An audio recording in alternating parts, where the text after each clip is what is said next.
Hey peeps, good morning, good afternoon, good evening, good night from everyone from Australia to US of A.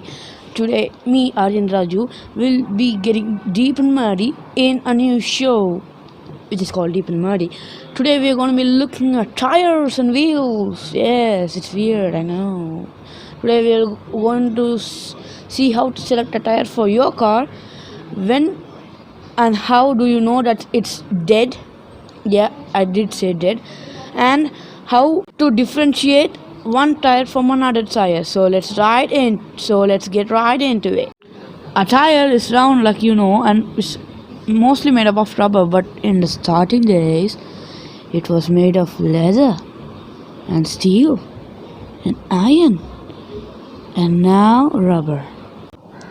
I would not even think of riding a vehicle with steel or iron wheels because it can be too dangerous for my back. The first synthetic tires were made in 1920, but in 1946 Michelin developed the first radial tires, which because of its superior handling and fuel economy quickly took over the market of the US, Europe, and the good old Asia. As you know, tires are used in different types of applications such as cars, bikes, planes, and even trains. And by trains, I don't mean rubber tires. I mean steel tires. Okay, they're called tires. So because this is an automotive channel, I will be looking totally at automotive. I mean car tires. Okay, let's jump right into it. Okay, now there are mainly five types of tires. So there's all season, winter, all terrain, mud terrain, and high performance tires. If you don't include the extra two such as run flat and race tires, of course. First, let's begin with all season tires. All season tires have much bigger tread gaps than summer tires but lesser than winter tires, so it can perform average in both instead of good at either one. Next, winter tires. Winter tires have big, when I mean big, I mean big tread gaps to provide traction on slippery roads, and they can also perform at a temperature low as 7 degrees Celsius or 45 degrees Fahrenheit. Now we are going to talk about all-terrain tires. All-terrain tires perform very well on snow and rain, better than street tires, and sand ice not so much. Whereas mud tires has big tread gaps, so it can provide traction on mud, but it does not perform so much of so nicely on streets. So you might need to consider what tires you buy when you buy a car or want to change the tire of a car. Okay, next high performance tires. High performance tires are meant to be not meant, I mean they're built to withstand heat, so you can go at very high speeds such as 186 miles per hour or 270 kilometers per hour. Ultra high performance tires are even go further with 186 miles per hour and 299 kilometers per hour. Excuse me.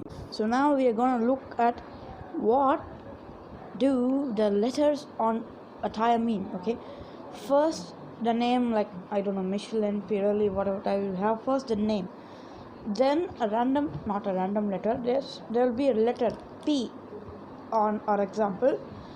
P means passenger car tire. Means this tire is meant to be used on a passenger car, like a Honda Civic, maybe a Honda Accord, something like that. Next, a three-digit number as in the millimeter, the size of the width of the tire in millimeters. Many tires have somewhere between 210 to 300. So basically, the more millimeters you have, the more the tire is going to cost, but the more grip you're going to get, which I think is very good. Next, you have a slash, that doesn't mean anything. Next, you have a two-digit number, that is the aspect ratio, means the ratio of the side wall, the side of the tire, to the tread on the top of the tire. So next you will have a R or a Z.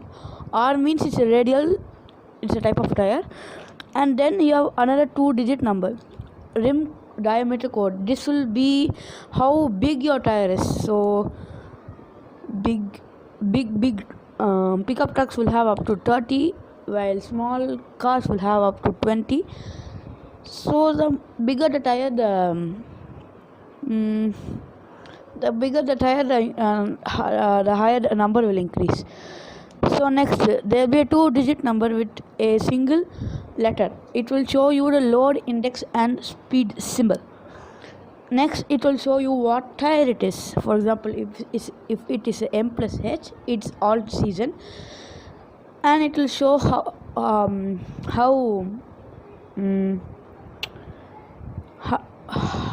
what the tire is meant to be used in. Yep. So next we will be discussing about wear and tear. Wear and tear is majorly caused due to a misalignment or a misrotation, which basically means that the tire is not kept correctly. If you have too much of inner camber, the inner side of the tire will wear out quicker than the outer. If you have too much of positive camber, the opposite will happen. If you overinflate, the middle part will wear out quickly. If you underinflate, the sides will wear out quickly. So these are signs that your tire alignment is not correct, so you better get to a alignment shop soon. Okay, ladies and gentlemen, now we are going to talk about loss of traction.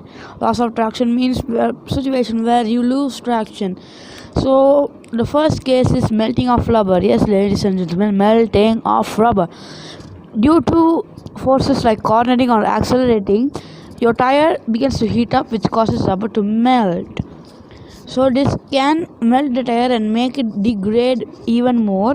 Because it's kind of liquidy, it will act like a lubricant and make you lose traction. Next, the most known one, hydroplaning.